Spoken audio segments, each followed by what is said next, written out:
بسم الله الرحمن الرحيم. الحمد لله والصلاة والسلام على حبيبنا رسول الله. ئێمە زۆر جار کە خۆشەویستێک یا مناڵەکەمان لێبمان دوورەکەوێتەوە پێڵێن ڕۆڵە خوا حافیزێ بێ، خوا ئاگای لێت بێ. ئەم کلیمەی حیفظە لە چیەوە هاتووە؟ لەوەی کە لە پارێزگاری و پاراستنەوە هاتووە کە مەرج نییە ئەمە بۆ ماڵاوایی بێ کە ئێمە وا تێگەیشتووین. هەموو کاتێک تۆ ئەبێ بە مناڵەکەی بڵێ خوای گەورە ئاگای لێت بێ، خوای گەورە حیفزێکە، خوای گەورە بتپارێزێ. پێغەمبەری خوا صلی الله علیه وسلم چۆن مناڵ فێری حیفظی خواییەکە، چونکە زۆر گرنگە مناڵ یەک تاپەرستێ، یەک خوا بناسێ، هەموو شتێکی لا نەبێ بەخوا، هەموو شتێکی لا نەبێ بە لە خۆی گەورەتر و دەسەڵاتی هەبێ و وابزانێ مردن و ژیان و ڕۆزی ئەم بەدەست ئەمە. پێغەمبەری خوا صلی الله علیه وسلم مناڵەکانمان وا فێرەکە. تەنانەت ئەم حەدیسەش کە ئەم حیفزانەی تایە بۆ مناڵێکی باسەکە. ابن عباس کە مناڵێکە لە خزمەتی پێغەمبەری خوا صلی الله علیه وسلم لەسەر گوێ درێژێک لەگەڵ پێغەمبەری خوا صلی الله علیه وسلم سەرکەوتووە. ئەم ڕووداوە مناڵێ لەگەڵ تا لە سیارەیەکا سەرەکەوێت. لە تەنیشتەوە یان لە بەشی دواوی کوشنەکانە پێغەمبەری خوا صلی الله علیه وسلم ئەم هەلە ئەقۆزێتەوە بۆ ئەوەی کە نەک مناڵێ ئومەتێکی لەسەر پەروەردە بکە. ابن عباس حەدیسەکەمان بۆ ژێڕێتەوە، ئەفەرمێت لە خزمەتی پێغەمبەری خوایە بووم صلی الله علیه وسلم، بینی جەوەکە هادی ئەو جێی خۆیەتی، قسە بۆ مناڵێ بکە، فەرمی یا غولام، ئەی مناڵی تازە پێگەیشتوو، کوڕەکەم، شیرینەکەم، احفظ الله يحفظك. سنوورەکانی خوای گەورە پارێزە، خوای گەورە و پارێزێ. ها ئەمەیە کە ئەڵێن خوا حافیز، یعنی خوا حافظ، یعنی خوای گەورە حیفظەکە. تۆ سنووری خوای گەورە پارێزە، خوای گەورە و پارێزێ. احفظ الله يحفظك، احفظ الله تجده تجاهك. سنوورەکانی خوای گەورە پارێزە، بینی خوای گەورە لە هەموو شتێکا بەرامبەرتە و لەگەڵتایە. وإذا سألت فاسأل الله، ئەگەر شتێکە داوا کە تەنها داوا لە خوای گەورە بکە. وإذا استعنت، ئەگەر پشتی شبەست فاستعن بالله، تەنها پشت بە خوای گەورە بەستە. سەیری ئەم عەقیدەیەکە کە پێغەمبەری خوا صلی الله علیه وسلم ئێوە لە مناڵەکانمانە بیچێنێ بۆ ئەوەی کە لەم و دوای لە هیچ شتێ نەترسن.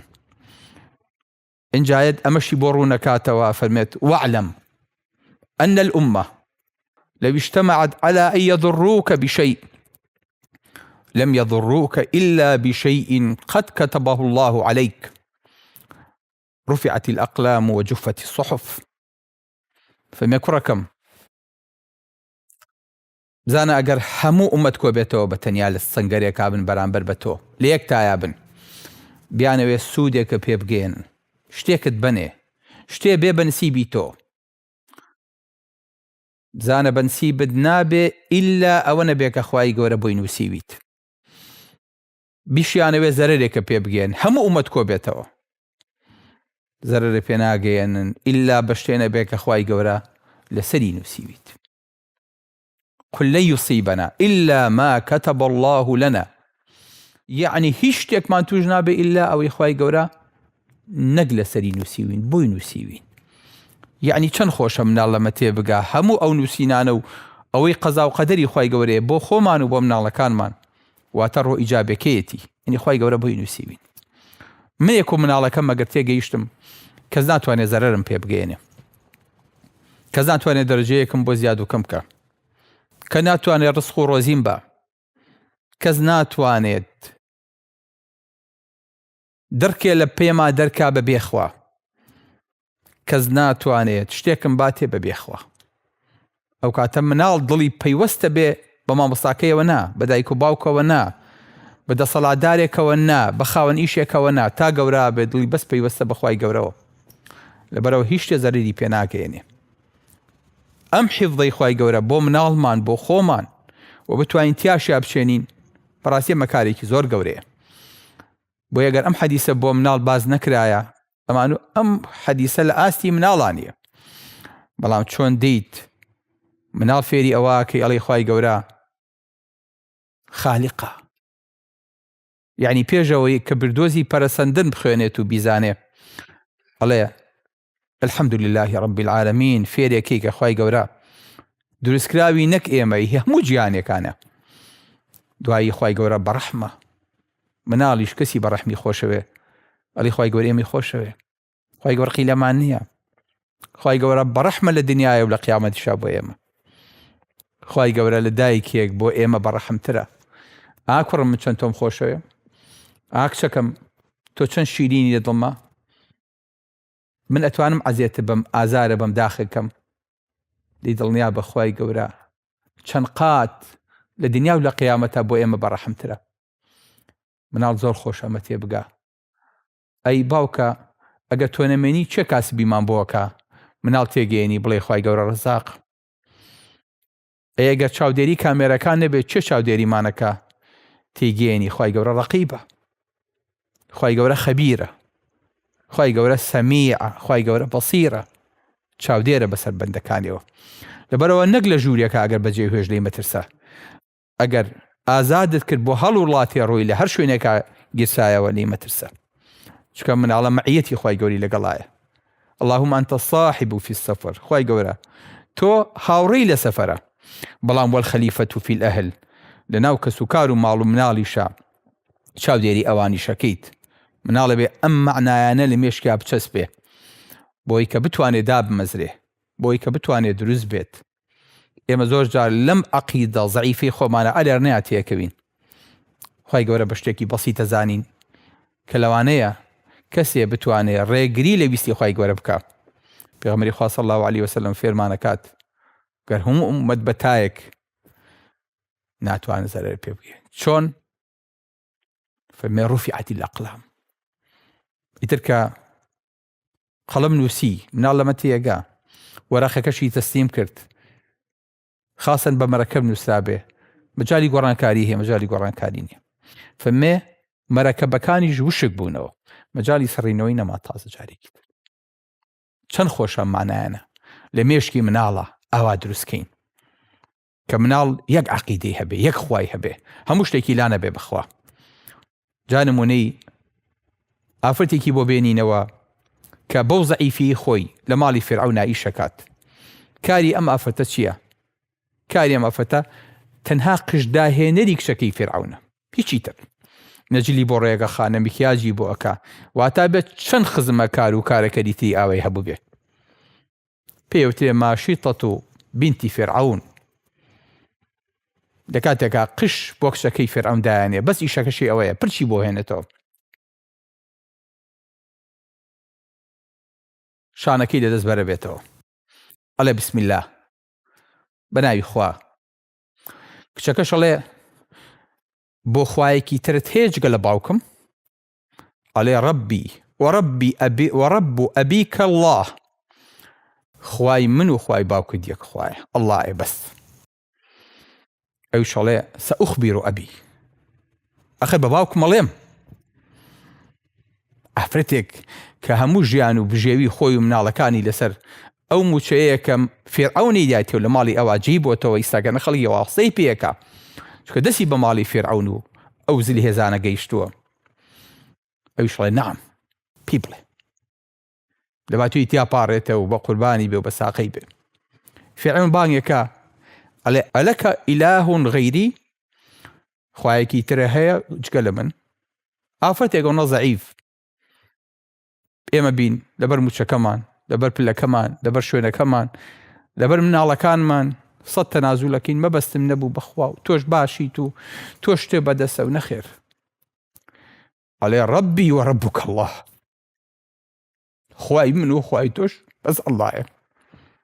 بە فیرعەون ئەڵێ عەدەی تێشتێکم بۆ بێنن لە شێوەی مانگایەکە، پڕیکەن لە ئاگر و لە زەیت بکوڵێ، اینجا کوڕی یەکە بێهێنێ، یعنی دڵێ بەرگی ئەم مەنزەرە بگرێ کە تۆ بەزی جێڕیتەوە، ئەنجا وەرە بە ڤیدۆ بیبینیت، ئەنجا وەرە خۆلەوە جا خۆت دایکی ئەم مناڵانە بیت، اینجا بەو کولە مەرگێش بە بێ باوکی بەخێوە کردە بێتن. زۆر قورسە. مناڵی یەکەم خەرێتە ئاگرەوە، بەبەرچاوتەوە مناڵی دووەم بخرێتە ئاگرەوە بەبەرچاوتەوە. فیرعون ڕڵێ پەشیمانە بیتەوە کە من خوا مەتوانم ئاوا دانە بەدانەتان بمرێنم یان زینوتان کەمەوە بتان ژێنم. ئەویش ڕڵێ یەک داوام کاریم هەیە.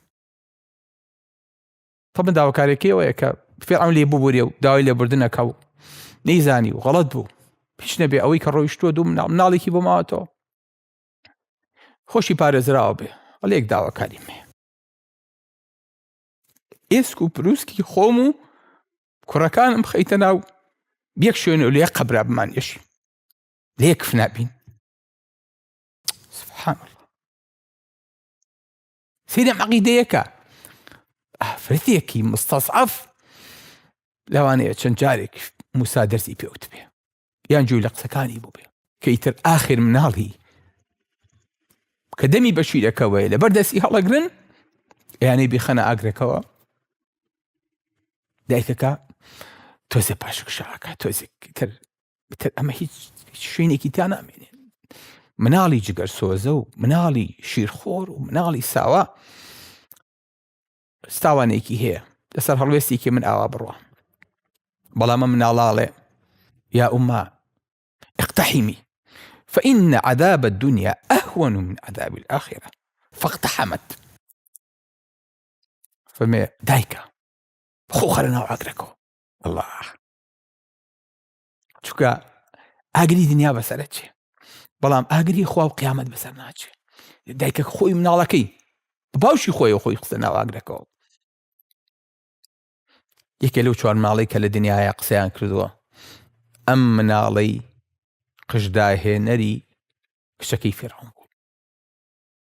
قسەکە لێرە کۆتایی نایەت. پێغەمبەری خوا صلی الله علیه وسلم پاش 1900 ساڵ چێ بۆ ئیسرا و میعراج بۆنێکی خۆش دێ بەسەریە فەرمێ جبریل هذه الريح الطيبة باش خۆی هەموویە بۆنی خۆشە بەس ئەم بۆنە چییە؟ فەرمێ ماشطة بنت فرعون ئەڵێ ئەمە بۆنی قژداهێنەرەکەی ئالی فیرعون و مناڵەکانێتی. خۆی گەورە ئەم بۆنەی ینی بۆنی بەهەشتی پڕ کردووە یعنی کە تۆ چیتە ناو بەهەشتەوە بە بەجوانەکە بۆنێکیە بەسەرا جیاواز لە بۆنی بەهەشت بۆنی کوڕوزان و سووتان و هەڵقرشان نییە.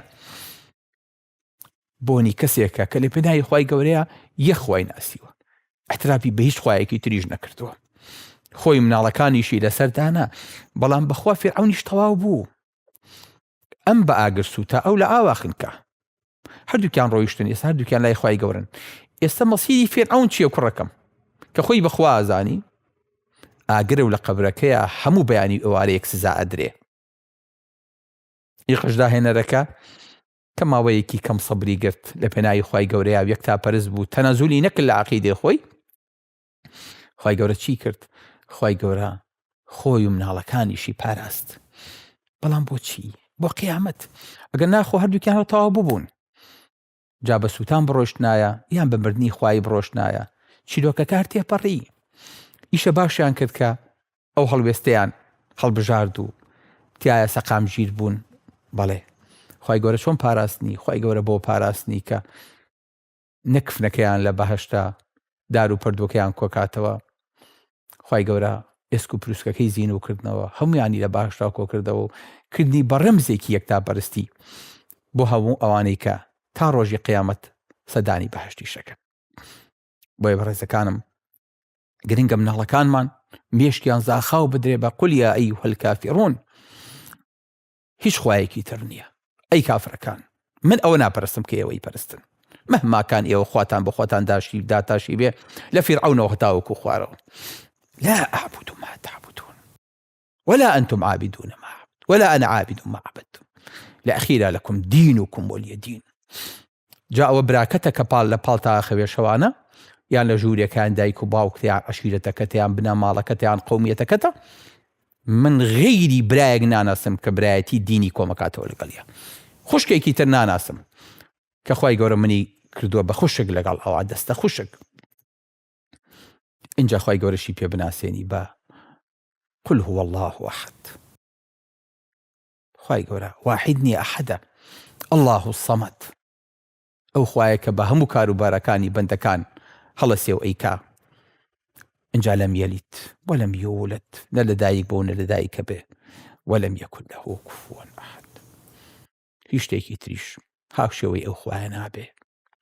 برەوە گرنگە بە مناڵەکانمان هاتنەوە پێش ماڵاوایی پەیام بڵین کوڕم خوا حافیزت بێ، خوای گەورە پارێزگاریت کە، خوای گەورە لە هەموو بەڵاو موسیبەتێکی دنیا خۆت و ماڵ و مناڵ و نەوەکانیشت بە ئێمەوە بپارێزێ.